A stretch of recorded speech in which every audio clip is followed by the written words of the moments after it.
Uşaqlarda rast gəlinən anadan gəlmə problemlərdən biri bud çanaq oynağının displaziyası, çıxığı və yarım çıxığıdır.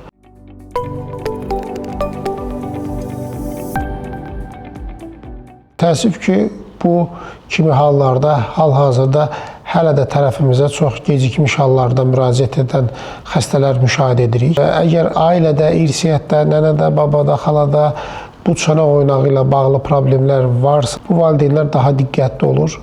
Adətən 2-3 aylıq olarkən körpə ultrasəs müayinəsi ilə çox asanlıqla diaqnozu qoymaq olur və çox sadə bir pavlik bandajı ilə, müalicə ilə faydalı olma ehtimalı çox yüksək olan bir nəticə əldə edirik. 6 aydan sonra isə rentgen müayinəsi ilə həm oynağın yerində olub-olmamağını, həm bud sümüyünün başının inkişafının normal gedib etməməyini müəyyən edirik. 6 aydan sonra bud çanaq oynağı çıxığı müəyyən edilirsə, artıq əməliyyatxana şəraitində uşaqlarda oynaq yerinə qapalı reduksiya edilərək gips sarğısına qoyulur. 1 yaşından sonra artıq qapalı yerinə qoymaq mümkün olmadığına görə artıq açıq əməliyyatlardan istifadə edilir. Bud çanaq oynağı açıq şəkildə yerinə qoyulur və sonra yenə təkrar gips sarğısına qoyulur.